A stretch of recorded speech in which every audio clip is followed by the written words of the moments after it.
Uma vida com propósito, de Rick Warren. Dia 38. Tornando-se um cristão com excelência. Jesus disse aos seus seguidores: vão pelo mundo todo e conte a todos as boas novas. Marcos 16:15. Assim saberemos por onde Ele quer que nós andemos. Assim todas as nações conhecerão a sua salvação. Salmo 67:2. A grande comissão é sua incumbência. Você tem uma escolha a fazer: ou se tornar um cristão com excelência, ou um cristão relapso. Cristão relapso busca principalmente a satisfação pessoal. Eles estão salvos, mas são egoístas. Gosta de comparecer às reuniões de louvor e aos seminários edificantes. No entanto, você jamais o encontrará em uma conferência sobre missões, porque não estão interessados. As orações deles concentram-se nas próprias necessidades e em pedido de bênçãos e de felicidade. É a fé do eu primeiro. Como Deus pode tornar minha vida mais confortável? Eles querem usar Deus para seus propósitos, em vez de ser usado por Deus para os propósitos dele. Os cristãos com excelência, em contrapartida, sabem que foram salvos para servir e feitos para uma missão. Eles estão ávidos para receber uma missão pessoal e se entusiasmam com o privilégio de ser usados por Deus. Os cristãos com excelência são as únicas pessoas totalmente vivas neste planeta. Sua alegria, confiança e entusiasmo contagia, porque sabe que são importantes. Acorda a cada manhã na expectativa de que Deus opere por meio deles de novas maneiras. Que tipo de cristão você quer ser? Deus nos convida para participar da mais magnífica, ampla e diversificada e importante causa da história, que é o seu reino. A história é a história de Deus. Ele está formando sua família para a eternidade. Nada é mais importante nem mais duradouro. No livro de Apocalipse, descobrimos que a missão global de Deus será realizada. Um dia, a grande comissão se tornará a grande consumação. Nos céus, uma enorme multidão de pessoas de todas as nações, tribos, povos e línguas, como diz Apocalipse 7:9, estará um dia diante de Jesus Cristo para adorá-lo. Envolver-nos como cristão com excelência nos permitirá experimentar um pouco do céu antecipadamente. Quando Jesus ordenou aos seus seguidores que fosse pelo mundo todo e contasse a todos as boas novas, em Marcos 16:15, o pequeno grupo de pobres discípulos do Oriente Médio ficou chocado. Eles deveriam ir a pé ou cavalgando naqueles animais vagarosos? Era tudo o que tinha para o transporte e não existia ainda barcos capazes de atravessar o oceano. Portanto, havia barreiras físicas reais ao cumprimento daquela ordem. Hoje temos aviões, barcos, trens, ônibus e automóveis. Nosso pequeno mundo encolhe a cada dia. Você pode voar sobre o oceano em uma questão de horas e estar em casa no dia seguinte, se for necessário. As oportunidades que os cristãos comuns têm de se envolver em missões internacionais de curta duração são praticamente ilimitadas. Cada canto do mundo está ao seu alcance. Pergunte à indústria do turismo: não temos desculpa para não espalhar o Evangelho. Agora, com a internet, o mundo está ficando ainda menor. Além dos telefones e aparelhos de fax, qualquer cristão com acesso à rede pode se comunicar em tempo real com pessoas de praticamente de todos os países do mundo. Todo o planeta está ao seu alcance. Até mesmo os vilarejos mais remotos têm acesso a e-mail. Portanto, você pode evangelizar pessoas do outro lado do mundo sem nem mesmo sair de casa. Nunca foi tão fácil cumprir a incumbência de ir por todo o mundo. Os maiores obstáculos já não são a distância, o custo ou o transporte, e sim a nossa forma de pensar. Para ser um cristão com excelência, você deve se dispor a mudar seus conceitos. Sua perspectiva e suas atitudes devem mudar. Mas como pensar como um cristão com excelência? Em primeiro lugar, troque o raciocínio egoísta pelo altruísta. A Bíblia diz: amigos, não pense mais como crianças, pense como gente madura. 1 Coríntios 14, 20. Esse é o primeiro passo para se tornar um cristão com excelência. Crianças pensam apenas em si mesmas. Pessoas maduras pensam nos outros. Deus ordena: não pense somente nos próprios interesses, mas esteja interessado nos outros também. Filipenses 2:4.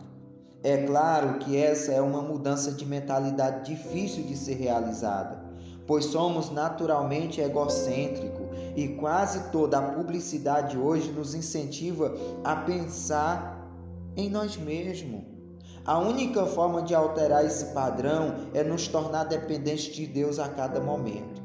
Felizmente, Ele não nos deixa lutar sozinho.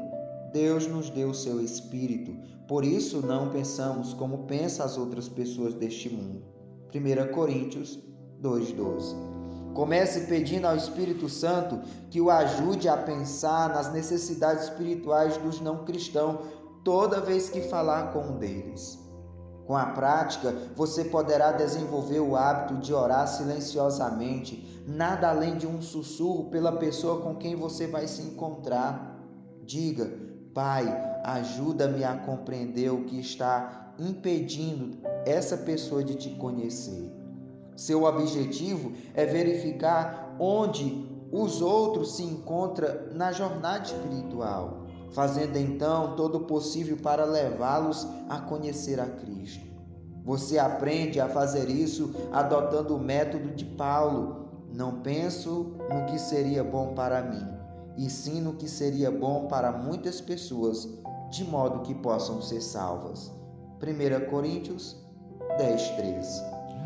Em segundo lugar, deixe de raciocinar de forma restrita e raciocine de forma global. Deus é um Deus global. Ele sempre se preocupa com o mundo inteiro, porque Deus tanto amou o mundo. É o que diz João 3,16. Desde o início, Ele desejou reunir em sua família membros de todas as nações que criou. A Bíblia diz: de um só homem Deus criou todas as nações que vivem na terra e decidiu quando e onde todas as nações seriam constituídas. Deus fez tudo isso para que nós o buscássemos e o alcançando o encontrássemos. Atos 17, 26 e 27. Grande parte do mundo já pensa de forma global. Os maiores conglomerados de comunicação e negócios são multinacionais. Nossa vida e a vida de pessoas de outras nações estão cada vez mais entrelaçadas. À medida que compartilhamos moda, entretenimento, música, esporte e até fast food. É provável que a maioria das roupas que você está vestindo e grande parte do que você come hoje em dia foram produzidos em outro país. Estamos mais unidos do que percebemos. Vivemos dias emocionantes. Atualmente existe mais cristão que em qualquer outra época. Paulo estava certo. As mesmas boas notícias que chegaram até vocês estão sendo difundidas pelo mundo. Elas estão transformando vidas em toda parte, assim como transformou a de vocês. Colossenses 1:6. O primeiro passo para pensar de maneira global é orando por país específico. Cristão com excelência ora pelo mundo. O primeiro passo para se pensar de maneira global é orando por países específicos. Cristão com excelência ora pelo mundo. Consiga um atlas ou um mapa e ore pelas nações, citando o nome delas. A Bíblia diz: se vocês me pedirem, eu lhe darei as nações. Todos os povos da terra serão seus. Salmo 2:8. A oração é a ferramenta mais importante em sua missão no mundo. As pessoas podem recusar nosso amor ou rejeitar nossa mensagem, mas não tem defesa contra nossas orações. Como míssil internacional, você pode apontar uma oração para o coração de uma pessoa. Esteja você a 1 metro ou a 16.000 quilômetros de distância. Qual deve ser o alvo de suas orações? A Bíblia diz que devemos orar pedindo oportunidade para testemunhar. Colossenses 4:3, Romanos 1:10. E coragem para falar. Efésios 6:19. Devemos também interceder pelos que irão crer. João 17:20. Pedir que a mensagem se espalhe rapidamente. 2 Tessalonicenses 3:1. E solicitar mais trabalhadores. Mateus 9:38. As orações farão de você um parceiro de muitas outras pessoas ao redor do mundo. Você também deve orar pelos missionários e pelos outros cristãos envolvidos na obra do Senhor ao redor do mundo. Paulo disse aos seus companheiros de oração: vocês nos ajudam quando ora por nós. 2 Coríntios 1:11. Outra forma de desenvolver o raciocínio global é ler ou assistir o noticiário com os olhos de quem assumiu a grande comissão. Sempre que houver mudanças ou conflito, esteja certo de que Deus usará tais situações para atrair vidas para si. As pessoas são mais receptivas a Deus quando estão sob tensão ou atravessam um período de mudanças. As rápidas e incessantes mudanças que ocorrem hoje no mundo estão preparando, como nunca antes, as pessoas para ouvir as boas novas. A melhor maneira de começar a pensar de modo global é participando de algum projeto missionário de curto prazo em outro país. Não substitui a participação ativa na vida real em outra cultura. Pare de estudar e discutir sobre sua missão e comece logo a realizá-la. Desafio você a ir até o fim. Em Atos 1:8, Jesus estabelece um padrão para nosso envolvimento. Vocês serão minhas testemunhas em Jerusalém, em toda a Judéia e Samaria e até os confins da terra. Atos 1:8.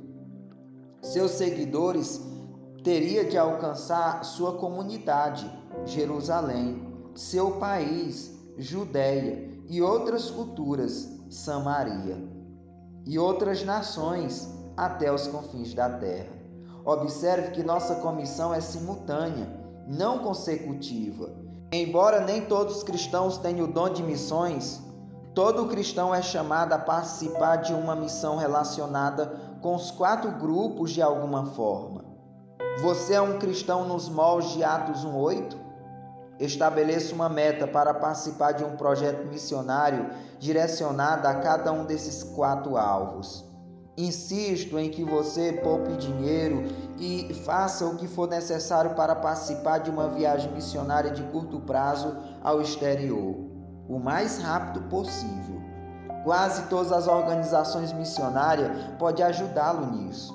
Essa experiência aumentará seu amor, ampliará sua visão, aumentará sua fé, aprofundará seu sentimento de compaixão e encherá de alegria como nunca antes. Pode ser um divisor de água em sua vida. E em terceiro lugar, substitua o pensamento imediatista pela perspectiva eterna. Para aproveitar ao máximo seu tempo aqui, você deve manter sua expectativa eterna. Isso evitará dar importância excessiva a questões menores e o ajudará a distinguir entre o urgente e o eterno. Paulo diz: assim fixamos os olhos não naquilo que se vê, mas naquilo que não se vê, pois o que se vê é transitório, mas o que não se vê é eterno. 2 Coríntios 4:18. Muitas das coisas em que empenhamos nossa energia já não significarão nada daqui a 1 ano, quanto mais pela eternidade. Não troque a vida por coisas temporárias, pois Jesus adverte: todo aquele que se deixa desviar do trabalho que eu planejei para ele, não está apto para o reino de Deus. Lucas 9:62. E Paulo alerta: seja econômicos na escolha das muitas coisas que o mundo tende a empurrar para vocês. O mundo, como vocês o conhecem, está se desvanecendo. 1 Coríntios 7,31. O que está se interpondo com sua convivência entre você e sua missão? O que está impedindo de se tornar um cristão com excelência? O que quer que seja, abandone-o. Afastemo-nos de toda e qualquer coisa que nos torne vagaroso ou nos atrase. Hebreus 12:1. Jesus disse: acumule para vocês tesouro nos céus. Mateus 6:20. Como faremos isso? Em uma de suas declarações mais incompreendidas, ele disse também: use a riqueza deste mundo ímpio para ganhar amigos, de forma que, quando ela acabar, estes os receba as moradas eternas. Lucas 16:9. Jesus não quis dizer que você deve comprar amigos com dinheiro, mas que deve usar os recursos que Deus lhe deu para levá-los a Cristo. Eles então serão seus amigos por toda a eternidade e vão lhe dar as boas-vindas quando você chegar lá no céu. Este é o melhor investimento financeiro que se pode fazer. Você provavelmente já ouviu alguém dizer: você não pode levar isso com você, mas a Bíblia diz que você pode passá-lo adiante, investindo em pessoas em que está indo para lá. Fazendo isso, elas estarão acumulando um tesouro real para si mesmo no céu. Este é o único investimento seguro para a eternidade. E estarão levando uma vida cristã frutífera aqui na terra também. 1 Timóteo 6,19. E em quarto lugar, pare de arranjar desculpas e comece a pensar de forma criativa de cumprir sua incumbência. Se você estiver decidido a fazer alguma coisa, há sempre um jeito, e existem organizações prontas para auxiliá-lo. Eis algumas desculpas mais comuns: só sei falar inglês. Isso é, na verdade, uma vantagem para muitos países, onde milhões de pessoas querem aprender e falar esse idioma e estão ávidas por praticá-las.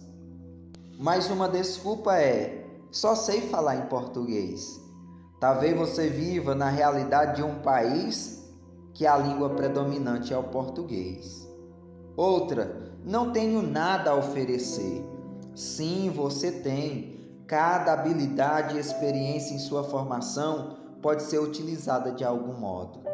Outra: estou muito velho ou muito novo. A maioria das organizações missionárias tem projetos de curto prazo adequados para cada faixa etária. Da mesma forma que Deus rejeitou as desculpas de Sara, quando ela disse estar muito velha para que o Senhor a usasse, Ele também rejeitou as objeções de Jeremias, quando este alegou ser muito jovem. Não diga isso, respondeu o Senhor, pois você tem de ir aonde quer que eu envie e dizer o que quer que eu diga a você.